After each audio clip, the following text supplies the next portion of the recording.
Okay, this is on the Johnson job, number 55795. And I don't know who's installing it yet, but I'm outside, so I'm going to do the outside part first. So you have 3 air conditioners here. Whoops. And we verified that it is the one in the middle. I'll mark it. The homeowner verified it.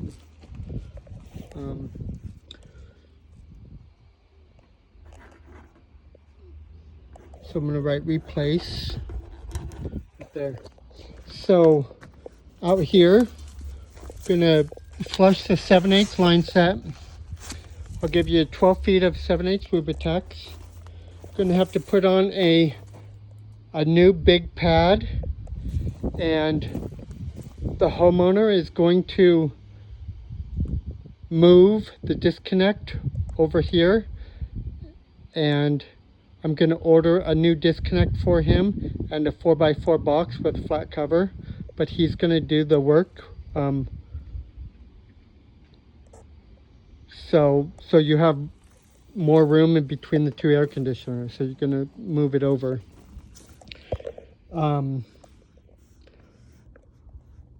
Okay, the existing breaker inside is 40 amp. I will label it.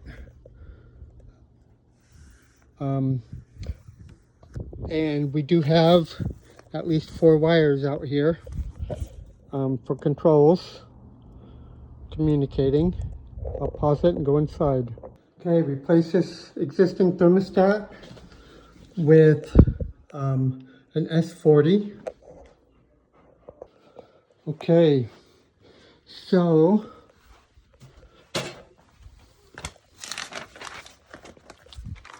it's not so bright now. our new. Okay, if you come downstairs, we have this furnace here we're replacing. So the homeowner is going to move this. He's going to mount it over here on this wall. So that should be moved by the time we're here. The new furnace will move over. We'll sit 30.5 inches, I marked it on the ground, to the from the wall to the side of the furnace. And we have a 7-inch filter box, and then a 14-inch wide return. So cut lines, you're just gonna cut right there, but then you're gonna cut the bottom out 1 inch from each side. On your supply, you're going to actually cut the duct here and cut it in the back. And you're going to put a metal T in there, which is right there. Furnace will sit on a 10-inch base and duct just as it shows. 3 and side view of this T. On the back, we're going to have a 2.5-inch throat. Oh, so the back of the furnace will be 2.5 inches.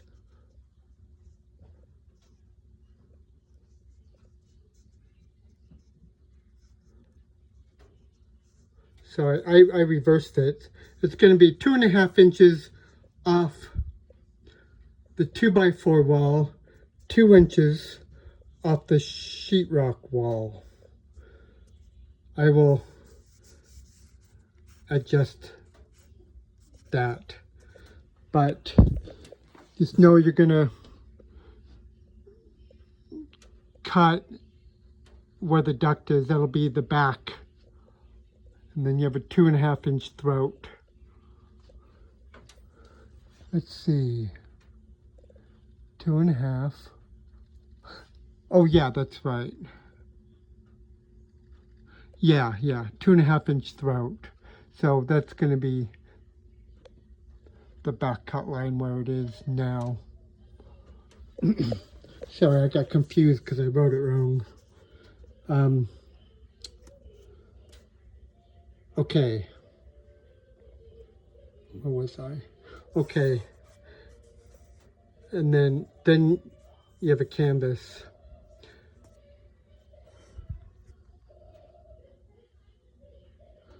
So the flues, you're going to have to cut the flues back, you know, because you're going to be redoing them a little bit. Okay, so 25 by 29 filter box, return air just as it shows. I made this piece 7 inches long, 1 inch out, so it should fit, well, it will fit right under this pipe. So water heater pipe's all gonna stay. This humidifier is going away, and he's probably gonna install, well, he will install his own steam humidifier. But before I go over that, so up the front of here, we're gonna have a 12-inch round. And I forgot to write down how much pipe. Anyway, so 12-inch round's gonna come off of here, and I'm gonna have a 290, so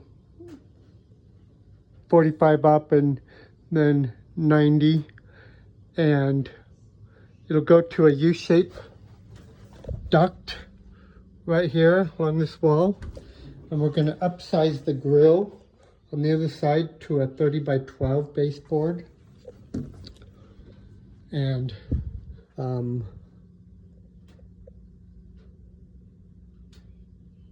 you need to just cut out the sheetrock behind the U-shaped duct. So end cap, 2 end caps, some U-shaped duct, and 2 rounds.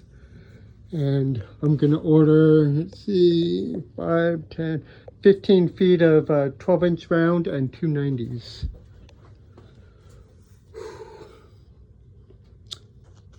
Okay, also, this return right here, it just goes to a boot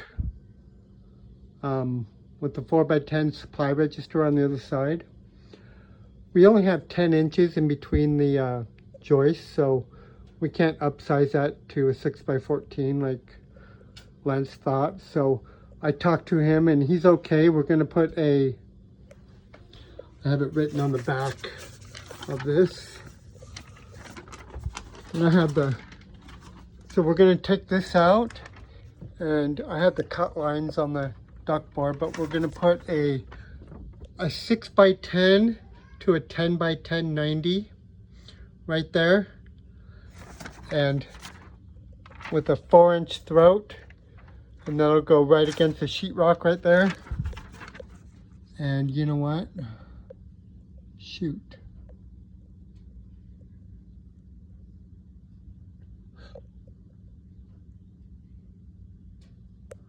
I just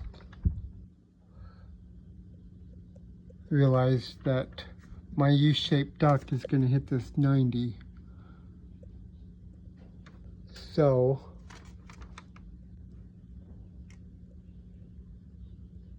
I'll have to figure out something on that. Anyway, I'll probably just shorten it and give you a shorten the U-shaped duct and give you 2 more 90s to offset it, I guess. But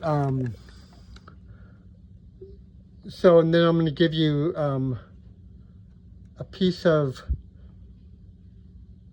4-inch by 48-inch duct board for headers. We're going to put a 10x10 flat grill on the other side, right there.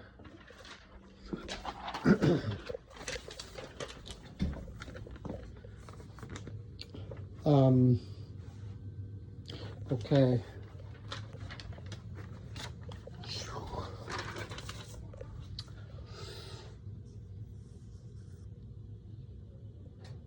Okay, so combustion air is okay. It's right there. Your vent, you're going to tie into the existing 3-inch PVC.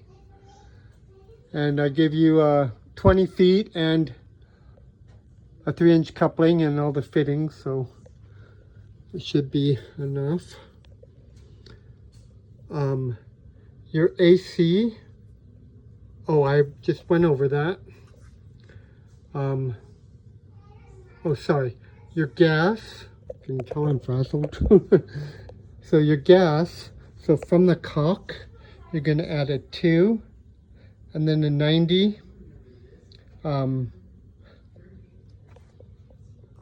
then a flex, and then T with the drip leg, and then 12-inch into the furnace. Went over the AC.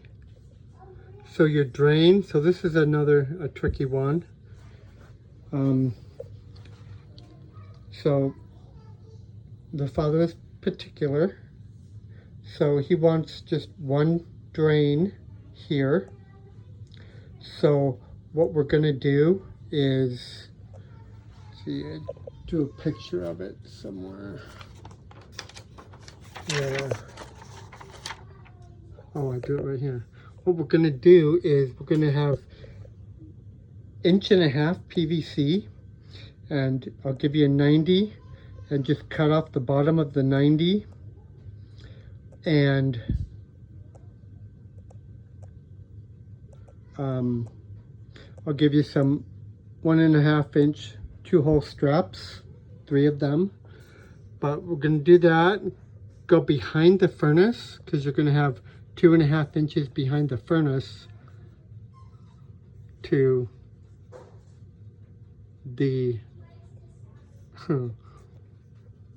wood wall, and then a 90, and our furnace is moving over, I forget, like, well, to here, so like 4 or 5 inches.